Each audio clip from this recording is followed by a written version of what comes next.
복문장 번역의 기술 5단계. 복문장도 문장을 나열하는 일정한 패턴이 있습니다. 패턴의 본질은 문장의 중요도 순입니다. 사실 단문장도 가만히 살펴보면 단어의 중요도 순으로 나열하는 것이죠. 그 복문장의 패턴을 5단계로 구분할 수 있습니다. 첫 번째 단계, 먼저 모든 문장과 문장 사이를 슬래시로 구분합니다. 문장과 문장 사이의 경계를 분명히 하는 것이죠. 두 번째 단계, 분리된 각각의 문장은 단문장 번역의 기술로 번역을 합니다. 여기는 복문장을 공부하는 곳이기 때문에 단문장 번역 기술에 관해서는 언급하지 않겠습니다. 자세히 알고 싶은 분은 팝송 영어 단문장 중심으로 된 Without You를 살펴보시기 바랍니다. 세 번째 단계, 복문장을 사용할 때는 반드시 그러한 이유가 있을 것입니다.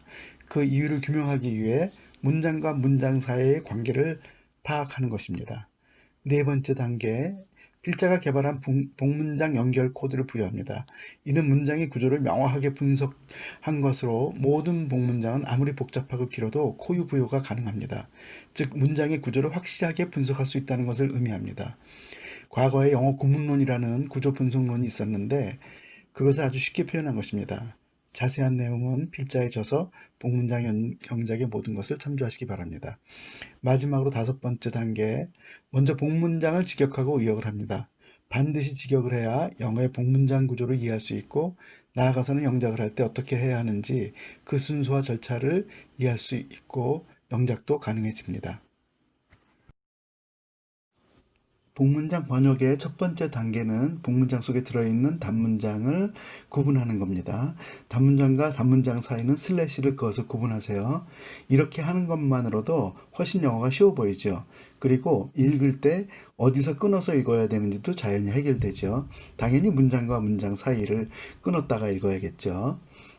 그러면 한번 읽어볼까요? What am I supposed to do with the love I have for you? Should I think that you love me still, or am I supposed to act just like you never come back? What am I supposed to say if by chance we meet someday? 복문장 번역의 두 번째 단계는 각각의 문장을 번역하는 것입니다. 이미 우리가 배운 단문장 기술의 번역을 이용하세요. 그런데 혹시 자세히 알고 싶은 분들은 팝송 영어 단문장 편을 보거나 본인에 져서 단문장 영작의 모든 것을 보면 됩니다. 첫 번째 문장은 그 사랑을 갖고 내가 무엇을 해야 된다고 생각하나요? 즉, 그 사랑으로 내가 무엇을 해야 하는 거죠. 두 번째 문장은 당신을 향한 내가 가진 사랑. 그래서 I have for you인데 the love를 생략한 거죠. 앞에 있는 단어를 다시 자세히 설명하는 것이기 때문에 여기서 for는 무엇을 향하다, 뭐뭐 하는 동안의 뜻이 아주 강합니다. 예문을 들어볼까요? I'm looking for the cafe. 나 그 카페를 찾는 중이야. They left for New York yesterday. 걔네들 어저께 뉴욕으로 떠났어. She lived in London for 3 years. 그 여자는 런던에서 3년 동안 살았어. 복문장 번역의 세 번째 단계는 문장과 문장 사이의 관계를 파악하는 것입니다. 문장과 문장 사이에 무슨 관계가 있으니까 복문장으로 연결을 했겠죠. 이 문장은 2번 문장이 앞에 있는 1번 문장의 the love를 설명하는 겁니다. 그래서 두 번째 문장의 the love는 생략을 했죠. 역시 관계 대명사 that도 생략을 했어요. 원래는 들어가야 되는데 너무나 당연하게 더 러브를 설명하는 것으로 문장이 보이기 때문에 그래서 여러분들이 관계대명사 that을 생략할 때 언제 생략하느냐는 생략해보면 알아요. 아무 지장이 없으면 생략해도 상관이 없습니다. 복문장 번역의 네 번째 단계는 제가 개발한 복문장 코드를 부여하고 도표를 그려서 문장과 문장 사이의 관계를 보다 시각적으로 알기 쉽게 설명하는 것입니다. 이 문장은 뒤에 문장이 앞에 문장 더 러브를 설명하는 거죠. 이렇게 어떤 단어를 뒤에 덧붙여서 문장으로 설명하는 것을 AT, 어태치였다 그래서 attached형이라고 하는데 이런 건 전부 관계대명사의 문장입니다. 복문장 규칙의 5번째입니다. 코드는 줄여서 H라고 부여했습니다. 복문장 번역의 마지막 단계에는 5번째입니다. 비로소 이제 완벽한 번역을 할 수 있는 거죠. 이럴 때는 반드시 직역을 한 다음에 의역을 하세요. 그래야 영어식 사고방식이나 개념들을 알 수가 있고 영작을 할 때 아주 유용합니다.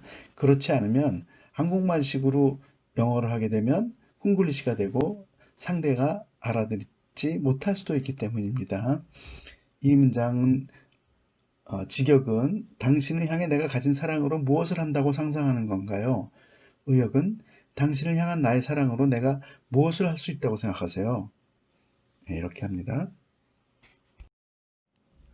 복문장 번역의 두 번째 단계는 각각의 문장을 단문장 기술로 번역합니다.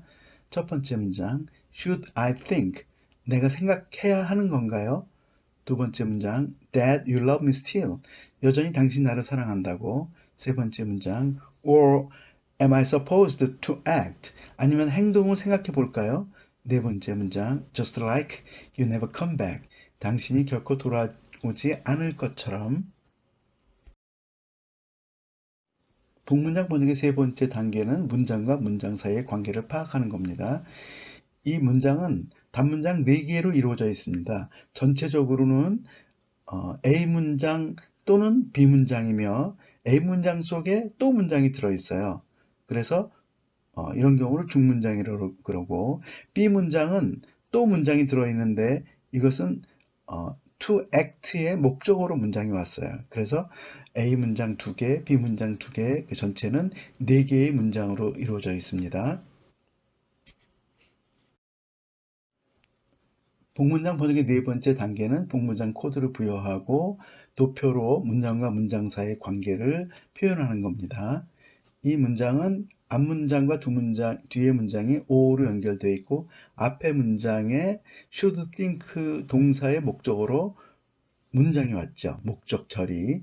그리고 두 번째 문장은 to act의 목적어로 문장이 왔는데 to act는 본동사가 아니죠. 그래서 동사의 목적형이라 그래서 verb object라고 부여했습니다. 복문장 규칙의 6번째, 본동사가 아닌 동사의 목적어. 그래서 전체적으로는 o로 연결된 프로세스형 문장이고 앞에 삼형식의 세 번째 목적어 자리에 왔다 그래서 FP33인데 앞에 문장이 왔기 때문에 괄호 속에 들어가 있고 뒤에 문장에 to act의 목적어 문장은 VO로 해서 뒤에 기재를 했습니다. 그래서 코드로 보면 PR 괄호 열고 FP33 괄호 닫고 VO 이렇게 표현합니다. 복문장 번역의 마지막 단계인 5번째 직역 후 의역. 이 문장은 직역이나 의역이나 거의 비슷하기 때문에 그냥 한 번에 해결을 할 수 있습니다. Should I think that you love me still? Or am I supposed to act just like you never come back? 당신이 아직도 나를 사랑한다고 생각해야만 하나요? 아니면 당신이 절대 돌아오지 않을 것처럼 행동해야 된다고 생각할까요? 복문장 번역의 두 번째 단계인 각각의 문장을 단문장 기술로 번역하는 겁니다. 첫 번째 문장, What am I supposed to say? 내가 뭐라고 말해야 되는 거죠? If by chance we meet someday, 언젠가 우연히 우리가 만난다면, by chance는 우연이나 혹시란 뜻을 갖고 있습니다. 그리고 if는 보통 문장의 앞에 오는데 if 문장이 뒤로 갔죠. 이것은 앞에 문장을 강조하려고 바꿔서 사용한 겁니다. by chance의 예문을 한번 들어볼까요? He and I met in Seoul by chance. 그 사람과 난 우연히 서울에서 만났어요. Do you remember this cafe by chance? 혹시 이 카페 기억하시나요? 복문장 번역의 세 번째 단계는 문장과 문장 사이의 관계를 파악합니다. 이 문장은 앞에 1번 문장에 대한 조건이나 상태를 2번 문장에서 설명하는 거죠.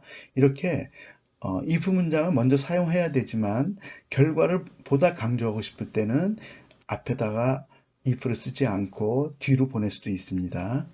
예를 들어볼까요? I will buy you lunch if you come here. 네가 여기 온다면 내가 점심 낼게. 그런데 내가 점심 낸다는 거를 먼저 강조하고 앞에서 얘기한 거죠. 내가 점심 낼게, 네가 온다면. I will buy you lunch only if you come here. 네가 이리로 오는 경우에만 내가 점심 낼 거야. 그다음에 I will buy you anything if only you come here. 네가 여기 오기만 한다면야 뭐든 내가 사지. 이것은 오기를 아주 간절히 바라는 마음에서 할 때 사용하는데 only if와 if only는 이렇게 차이가 있습니다. 복문장 번역의 네 번째 단계는 복문장 코드를 부여하고 도표로 문장에 대한 설명을 쉽게 표현하는 겁니다. 이 문장은 설명을 뒤에서 한다 그랬죠. 그래서 선, 결과, 후 조건의 문장으로 do while형, 코드로는 DW라고 하죠. 그래서 복문장 규칙의 네 번째에 해당합니다. 복문장 번역의 마지막 단계인 다섯 번째 직역그 의역입니다. What am I supposed to say if by chance we meet someday? 직역을 하면 뭐라고 상상해야 하죠? 말할 것을. 만약에 우리가 언젠가 우연히 만난다면, 의역을 하면 언젠가 우리가 우연이라도 만난다면 난 뭐라고 말해야 하는 거죠? 이렇게 의역을 합니다. 복문장의 7가지 패턴에 대해서 간략하게 소개하겠습니다. 첫 번째는 중문장. 이 중문장은 중복된 뜻으로 문장 안에 문장이 들어있는 형태죠. 우리가 흔히 주절, 보절, 목적절, 목적, 보호절 이런 것들이 여기에 해당합니다. 두 번째는 프로세스형. 이것은 시간이나 내용의 흐름대로 나열하는 것으로 주로 접속사가 쓰이죠. 세 번째는 if then형. 앞에 문장이 먼저 조건을 제시하고 결과에 대한 것을 뒤에서 문장으로 보여주는 것입니다. 이것도 우리말과 순서가 비슷하기 때문에 이해하기가 편하고 영작도 비교적 쉽게 할 수 있죠. 네 번째는 do while형. 앞 문장의 결과를 먼저 말하고 뒤에서 그에 해당하는 조건을 설명하는 문장입니다. 다섯 번째는 어태치형으로 어떤 단어 뒤에서 문장으로 단어를 추가적으로 설명하는 것입니다. 대개 관계대명사를 사용한 문장이 여기에 해당하는 거죠. 여섯 번째는 본동사가 아닌 동사의 목적형인데 투부정사, 동명사, 현재분사의 목적어 대신 목적절, 즉 문장이 오는 경우입니다. 일곱 번째는 전치사의 목적형인데 전치사 다음에 단어가 오죠. 그 단어 대신 문장이 오는 것입니다. 보다 자세히 알고 싶은 분들은 저의 저서 복문장 영작의 모든 것을 보시거나 아니면 계속 팝송 영어 공부를 하시게 되면 복문장에 대해서 계속 소개를 할 예정이니까 거기에 다양한 복문장 7가지 패턴이 나올 것입니다.